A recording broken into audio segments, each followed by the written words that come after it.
குருவை மறந்தா கூட குலதெய்வத்தை மறக்கவே கூடாது அப்படின்னு நம்மளுடைய முன்னோர்கள் சொல்லுவாங்க. முதல்ல நம்ம குலதெய்வம் அப்படின்னா என்ன, இந்த குலதெய்வ வழிபாடு ஏன் இவ்வளோ இம்பார்ட்டனாக, மற்ற தெய்வங்களை விட குலதெய்வ வழிபாடு ரொம்ப இம்பார்ட்டனாக செய்யணும், அப்படி நம்ம குலதெய்வ வழிபாடு செய்யலைன்னா நம்மளுடைய வாழ்க்கையில் என்னதான் நடக்கும், குலதெய்வம் தெரிந்தவங்க நம்ம போய் வழிபாடு செய்யலாம், அப்படி குலதெய்வமே தெரியாத இருக்கிறவங்க என்ன செய்யறது, இதையெல்லாம் குறித்து ஒரு விரிவான தகவலை நம்ம பார்க்கலாம். குடும்பத்தில் தடைகள், சண்டைகள், பிரச்சனைகள், பில்லி சூனியம், ஏவல் பிரச்சனை, இந்த மாதிரியான பிரச்சனைகள் எல்லாமே சரியாக குலதெய்வத்தை நம்ம எப்படி வழிபடணும், எந்த முறையில் வழிபட்டால் நம்மளுடைய பாவங்கள், கர்ம வினைகள் அனைத்துமே தீரும் அப்படிங்கிறது பற்றின ஒரு விரிவான தகவலை நம்ம இந்த வீடியோ மூலமாக பார்க்கலாம்.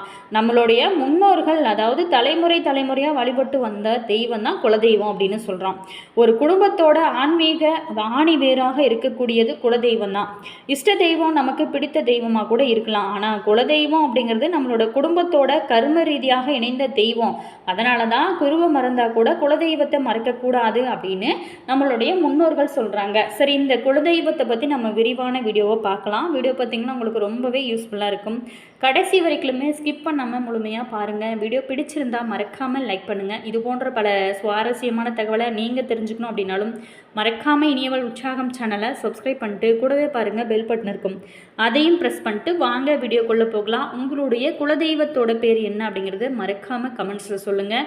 உங்களுக்கு ஜோதிட ரீதியாக ஏதாவது சந்தேகங்கள் இருக்குது, அல்லது உங்களுடைய வாழ்க்கையில் ஏதாவது தனிப்பட்ட பிரச்சனைகள் இருக்குது அப்படின்னு நினைக்கிறவங்க இந்த வீடியோவுக்கும் கீழே பாருங்கள், ஜோதிடரோட நம்பர் கொடுத்துருக்கோம். அந்த நம்பருக்கு கால் பண்ணி பேசுனீங்க அப்படின்னா உங்களுடைய பிரச்சனைகளுக்கு நல்ல ஒரு தீர்வாகவும் நல்ல ஒரு பரிகாரமாகவும் இருக்கும். அதாவது குலதெய்வத்தோட சிறப்பான அம்சம் அப்படின்னு பார்த்தோமா, குடும்பத்தை பாதுகாக்கக்கூடிய ஒரு சக்தி இந்த குலதெய்வத்துக்கு இருக்குங்க. அதாவது குலதெய்வம் குடும்பத்திற்கு ஒரு காவல் தெய்வமாக செயல்படுது. கண்ணாறு, கண் திருஷ்டி, தீய சக்திகள் போன்றவற்றில் இருந்துமே நமக்கு பாதுகாப்பு கிடைக்கும் அப்படின்னு சொல்லப்படுது. அதே நேரத்தில் திருமண தடைகளை கண்டிப்பாக நீக்கும். பல குடும்பங்களில் குலதெய்வ வழிபாட்டிற்கு பிறகுதான் திருமண தடை நீங்கிய அனுபவங்கள் நிறைய பேர் சொல்லப்படுறாங்க. அதே நேரத்தில் குழந்தை பாக்கியம் தாமதமாக இருக்கிறவங்க குலதெய்வ வழிபாடை தொடர்ந்து செய்து வந்தாங்க அப்படின்னா கண்டிப்பாக குழந்தை பாக்கியம் இறைவன் அருளால் உங்களுக்கு கிடைக்கும். மேலுமே குடும்ப ஒற்றுமை, சண்டை சச்சரவுகள், பிரிவு, மனக்கசப்பு இது எல்லாமே குறைந்து குடும்பத்தில் ஒற்றுமை அதிகரிக்கணும் அப்படின்னா கண்டிப்பாக குலதெய்வ வழிபாடு வேணும், செய்யணும். அடுத்ததான் முன்னோர் ஆசீர்வாதம் ரொம்ப முக்கியமானது. குலதெய்வ வழிபாடு அப்படிங்கிறது முன்னோர்களோட ஆசீர்வாதத்தையும் பெரும் வழியாக இருக்குது. ஸோ குலதெய்வத்தை நம்ம தொடர்ந்து வழிபட்டால் நம்மளுடைய வாழ்க்கை ரொம்ப பிரகாசமாக இருக்கும் அப்படின்னு எல்லாருக்குமே தெரிஞ்ச ஒரு விஷயந்தான். குலதெய்வத்தை நம்ம மறந்தா, வழிபடாமல் இருந்தால் என்னெல்லாம் நடக்கும் அப்படின்னா, தொடர்ந்து தடைகள் ஏற்படும், காரணமே இல்லாத பிரச்சனைகள், சண்டைகள், சச்சரவுகள் இதெல்லாம் நடக்கும். குடும்பத்தில் அமைதி இல்லாமல் இருக்கும், முயற்சிகளில் தாமதம், எதை எடுத்தாலும் அது துளங்காது போன்ற அனுபவங்கள்லாம் ஏற்படலாம்.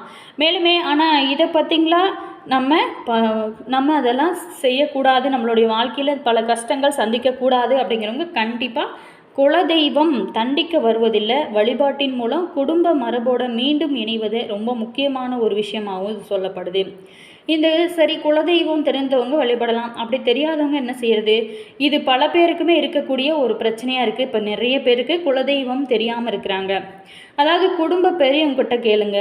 முதல்ல தாத்தா, பாட்டி, பெரியம்மா, சித்தப்பா போன்றவங்கள்ட்ட ரொம்ப விசாரிங்க. அவங்க சொல்கிற தகவலை பதிவு செஞ்சுட்டு உங்கள் சொந்த ஊர் தகவல்களை செஞ்சுக்கோங்க. உங்களோட பூர்வீக கிராமத்துக்கு போயிட்டு அங்கேயும் போய் விசாரித்து பாருங்கள். பல சமயங்களில் அங்கே வயதானவங்க சரியான தகவலை கண்டிப்பாக சொல்கிறதுக்கு நிறையவே வாய்ப்புகள் இருக்குது. அதே நேரத்தில் குடும்ப பழக்கங்களை கவனிங்க. சில குடும்பங்களில் ஆடி மாத பூஜை, அமாவாசை வழிபாடு, கருப்பு வழிபாடு, அம்மன் வழிபாடு போன்ற பழக்கங்கள்லாம் இருக்கும். இதில் பார்த்திங்களா உங்களுக்கு சில விஷயங்கள் உங்களுக்கு தென்படலாம். அதே நேரத்தில் கனவுகளை மட்டும் நம்ப வேண்டாம். பல பேர் கனவுல வந்த தெய்வமே குலதெய்வம் அப்படின்னு முடிவு செஞ்சு விடுவாங்க. அப்படி உடனே முடிவு எடுக்காமல் குடும்ப வரலாறை நீங்கள் கொஞ்சம் ஆராய்ச்சி பண்ணி நீங்கள் தெரிஞ்சு கண்டுபிடிங்க. அதே நேரத்தில் பொதுவான இறை வழிபாடு செய்யுங்க. குலதெய்வம் தெரியவில்லை அப்படிங்கிறவங்க குலதெய்வத்தை கண்டுபிடிக்கிறதுக்கு நிறைய முயற்சி செய்யுங்க. அதே மாதிரி விநாயகர், முருகன், சிவன், பெருமாள், அம்மன் ஆகிய தெய்வங்களை முழு மனதோடு முழு பக்தியோடு வழிபாடு செய்யுங்க.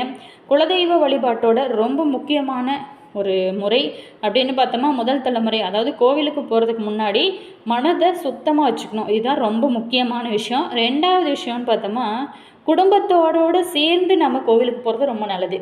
அதுவும் குலதெய்வ வழிபாடு செய்யும்போது கண்டிப்பாக நம்ம குடும்பத்தோடு சேர்ந்து செய்கிறது ரொம்ப சிறப்பு. அடுத்ததாக குலதெய்வ கோவிலில் தேங்காய், பழம், பூ, வெற்றிலை பாக்கு இதெல்லாம் நம்ம கொண்டு போய் கொடுக்கலாம். அடுத்ததாக சாமிக்கு பூக்கள் ரொம்ப இஷ்டமானது, அதனால் பூக்கள் ஏதாச்சும் நைவேத்தியமாக கூட நீங்கள் வைத்து படைக்கலாம். அடுத்ததாக பார்த்தோமா, கோவிலை சுத்தமாக வச்சுக்கொள்ள உதவுங்க. அன்னதானம் உங்களால் முடியும், என்னால் அன்னதானம் செய்ய முடியும் அப்படின்னு நினச்சிங்களா, உங்களுடைய குலதெய்வ கோவிலுக்கு போயிட்டு சும்மா ஒரு புளி சாதமோ ஒரு தயிர் சாதமோ உங்களால் எது முடியுமோ அதை கொண்டு போயிட்டு ஒரு 10 பேருக்கு அன்னதானம் செய்யுங்களேன். அதுவும் உங்களுடைய குலதெய்வ கோவிலில் அன்னதானம் செய்யும்போது உங்களுக்கு கோடான கோடி நன்மைகள் கிடைக்கும். பல தடைகள் உங்களோட வாழ்க்கையில் இருக்கு இல்லையா, அதெல்லாம் நம்ம சரியாகும். சரி, வருடத்திற்கு எத்தனை முறை குலதெய்வத்தை வழிபடலாம்? நீங்கள் தினமுமே கூட வழிபட முடிஞ்சால் டெய்லியும் வழிபடலாம். குறைஞ்சபட்சம் வருடத்திற்கு 1 முறை அல்லது 2 முறையாவது வழிபடணும். முடிஞ்சால் 2 அல்லது 3 முறை கூட சென்று வழிபடலாம். குலதெய்வ வழிபாட்டில் முக்கியமாக செய்யக்கூடாத விஷயங்கள் அப்படின்னு பார்த்தோமா, தேவைப்படும் நேரத்தில் மட்டும் நம்ம குலதெய்வத்தை நினைக்கிறது. அதாவது திருமணம் பொண்ணு தடையாயிட்டே இருக்குது, அப்போ மட்டும் போய் விழுந்து விழுந்து சாமி கும்பிடுறது. 2வது குடும்ப உறுப்பினர்களை பிரித்து வைக்கிறது. 3வது குலதெய்வ கோவிலை அலட்சியப்படுத்துறது, மற்ற தெய்வங்களை விட குலதெய்வம் பெரியது அப்படிங்கிற வாதம் செய்கிறது. அனைத்து தெய்வங்களும் இறை அருளோட வடிவம் தான். ஸோ அனைத்து தெய்வங்களையும் வழிபடலாம். இருந்தால் கூட குலதெய்வ வழிபாடு அப்படிங்கிறது ரொம்ப முக்கியம். குலதெய்வ அருள் கிடைப்பதற்கான அறிகுறிகள், நம்மளுக்கு குலதெய்வத்தோட அருள் கிடைச்சிருச்சு அப்படின்னா நமக்கு ஒரு மன அமைதி கிடைக்கும், குடும்பத்தில் ஒற்றுமை அதிகமாக இருக்கும், தடைகள் குறையும், நல்ல முடிவுகள், தன்னம்பிக்கை அதிகரிக்கும் போன்ற மாற்றங்களை எல்லாமே நீங்கள் அனுபவிக்கலாம். அடுத்ததாக குலதெய்வ வழிபாட்டோட உண்மையான நோக்கம் என்ன அப்படின்னா, குலதெய்வ வழிபாடு அப்படிங்கிறது வெறும் பரிகாரம் இல்லைங்க. அது குடும்பத்தோட மரபை காப்பது, முன்னோர்களை நினைவு கூறுவது, குடும்ப ஒற்றுமையை வளர்க்கிறது, இறை நம்பிக்கையை வலுப்படுத்துறது, இது எல்லாத்தோட ஒரு அடையாளமாக இருக்குது. அதே நேரத்தில் குலதெய்வம் அப்படிங்கிறது ஒரு குடும்பத்தோட ஆன்மீக வேர். ஒரு மரம் வேரால் உறுதியாக நிற்பது போல ஒரு குடும்பம் குலதெய்வம் அருளால் முன்னோர் ஆசீர்வாதத்தாலும் உறுதியாக நிற்கும் அப்படின்னு சொல்லப்படுது.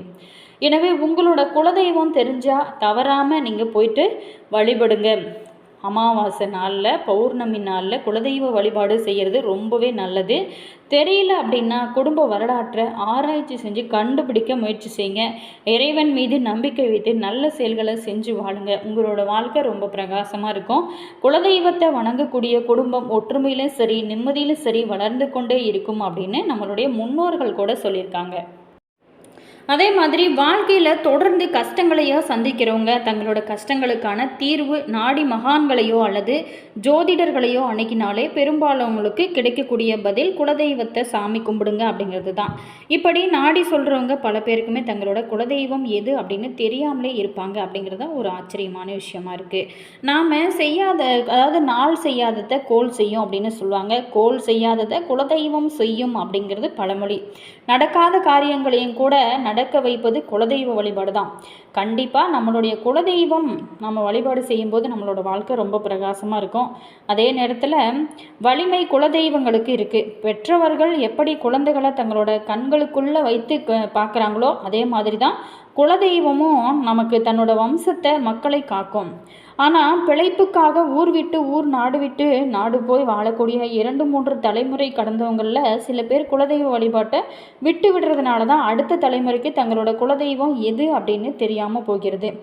இப்படிப்பட்ட சூழலில் என்ன தான் செய்கிறது அப்படின்னு பார்த்தோமா, துன்பங்கள் தீர குலதெய்வத்தை தேடிப்போ அப்படின்னு ஜோதிடர்களோ மகான்களோ சொன்னதும் தங்களோட குலதெய்வம் எது என்று தேட ஆரம்பிச்சிருப்பாங்க. ஆனால் சொந்த ஊர் போயிட்டு பழைய மனிதர்களை சந்தித்தா சில பேர்த்துக்கு விடையானது கிடைச்சிவிடும். ஆனால் பல பேருக்கு அந்த வாய்ப்பு அப்படிங்கிறது இருக்காது. அப்படி குலதெய்வம் தெரியாதவங்க தங்களோட குலதெய்வத்தை கண்டுபிடிப்பது, குலதெய்வ வழிபாட்டை மேற்கொள்வது எப்படி அப்படிங்கிறத இன்னும் விரிவாக நம்ம பார்க்க போகிறோம். குலதெய்வம் அப்படிங்கிறது ரொம்ப சிறப்பான ஒரு தெய்வம். மற்ற தெய்வங்களை நம்ம வழிபடலனாலும் பரவாயில்ல, கண்டிப்பாக முதல்ல நம்ம ஜாதகத்தை வைத்து கூட நம்மளுடைய குலதெய்வத்தை கண்டுபிடிக்கலாம். அதே மாதிரி இந்த உங்களுடைய ஜாதகத்தை வைத்து கூட நீங்கள் பார்க்கலாம். அதாவது ஒருவரோட ஜாதகத்தில் தெய்வஸ்தானம் அப்படிங்கிறது 5ஆம் இடமும் 9ஆம் இடமும். 5ஆம் இடம் பூர்வ புண்ணியஸ்தானம், தந்தை வழி பார்ட்னர்களையுமே பார்த்திங்களா சொல்லக்கூடிய இடம். அதன் 5ஆம் இடம் ஜாதகத்தோட 9ஆம் பாவமாகும். அவங்களோட இஷ்ட தேவதையே சொல்லும் இடம். இந்த இரு இடங்களை கொண்டு குலதெய்வத்தை கண்டுபிடிக்கலாம். இந்த இடங்கள் ஆண் ராசியா பெண் ராசியா என கண்டுபிடிப்பது, அந்த தெய்வங்கள் ஆண் தெய்வங்களா பெண் தெய்வங்களா என தெரிந்து கொள்ளலாம். அதே நேரத்தில் அது நில ராசியில் ரிஷபம் கன்னி மகரம் உள்ளதா, நீர் ராசியில் கடகம் விருச்சிகம் மீனம் உள்ளதா அப்படிங்கிறத தெரிந்து கொண்டு அந்த தெய்வம் இருக்கும் இடத்தை நீங்கள் கண்டுபிடிக்கலாம். நீர் ராசி அப்படின்னா ஊரோட எல்லையில் இருக்கக்கூடிய நீர் சார்ந்த இடங்களுக்கு அருகில் இருக்கும். நிலராசி அப்படின்னா வயல்வெளி சார்ந்த இடங்களில் இருக்குமா. நெருப்பு ராசியில் மேசம் சிம்மம் தனுசு நின்றாலே மலை மேலே இருக்கக்கூடிய தெய்வம் அப்படின்னு நம்ம குலதெய்வம் பற்றி வீட்டோட மூத்த குழந்தையோட ஜாதகத்தை கொண்டு நம்ம கண்டுபிடிச்சிக்கலாம். ஸோ கண்டிப்பாக தவிர்க்கக்கூடாத தலைவாசல் பூஜைங்க. வீட்டோட தலைவாசலில் நிலையை கழுவி மஞ்சள் பூசி குங்குமம் சந்தனம் இட்டு புது துணி சாத்தி வெற்றிலை பாக்கு பழம் பொங்கல் வைத்து நிவேதனமாக நீங்கள் படைச்சிட்டு பூஜை செஞ்சு வேண்டிக் கொண்டீங்க அப்படின்னா உங்களுடைய குலதெய்வம் பற்றிய தகவல்கள் நம்ம வீடு தேடி வரும். உங்களுடைய உறவினர்கள் மூலமோ உங்களுடைய தெரிஞ்சவங்க மூலமோ வரலாம். குலதெய்வம் எதுவென்று தெரிந்ததோ அதை வழிபாடு செய்யாமல் இருப்பது பெரும்பாவம் அப்படின்னு சொல்லுவாங்க. எனவே வருடத்திற்கு ஒரு முறையாவது குடும்பத்தோடு போயிட்டு குலதெய்வத்திற்கு செய்ய வேண்டியதை செஞ்சு வழிபட்டீங்க அப்படின்னா குலம் தலைத்து வரும். மேலுமே சந்ததியினர் சந்தோஷமான வாழ்க்கையை அனுபவிக்க முடியும். குலதெய்வம் உங்களிடம் அதிகம் எதிர்பார்ப்பதில்லை. ஆண்டுக்கு ஒரு முறையாவது உங்களோட கையால் ஒரு அபிஷேகம், ஒரு புது துணி, ஒரு கவளம் அரிசி, வெல்லம் கலந்த சோறு இது கொடுத்தாலே போதும். அவங்க எப்போதுமே உங்களை காத்திருக்கக்கூடிய ஒரு அற்புதமான தெய்வமாக குலதெய்வமானது இருக்குது. என்ன நேயர்களே, இந்த வீடியோவில் குலதெய்வம் வழிபாடு எப்படி செய்யணும், அப்படி குலதெய்வம் தெரியாதவங்க எப்படி கண்டுபிடிக்கிறது அப்படிங்கிறத நம்ம இந்த வீடியோ மூலமாக பார்த்தோம். வீடியோ பிடிச்சிருந்தால் மறக்காமல் லைக் பண்ணுங்கள், கமெண்ட் பண்ணுங்கள், ஷேர் பண்ணுங்கள். நீங்கள் இது போல் பல சுவாரஸ்யமான தகவலை நீங்கள் தெரிஞ்சுக்கணும் அப்படின்னாலும் மறக்காமல் இனியவள் உற்சாகம் சேனலை சப்ஸ்கிரைப் பண்ணிக்கோங்க. கூடவே இருக்க பெல் ஐக்கானையும் ப்ரெஸ் பண்ணிக்கோங்க. அப்போ தான் நாங்கள் போடுற ஒவ்வொரு நியூ வீடியோஸையும் உடனுக்குடன் நோட்டிஃபிகேஷனாக வரும். உங்களோட கருத்து என்ன அப்படிங்கிறத மறக்காமல் கமெண்ட்ஸில் சொல்லுங்கள். உங்களுடைய இஷ்ட தெய்வத்தோட பேர் என்ன, உங்களுடைய குலதெய்வத்தோட பேர் என்ன அப்படிங்கிறத மறக்காமல் கமெண்ட்ஸில் சொல்லுங்கள். Always thank you.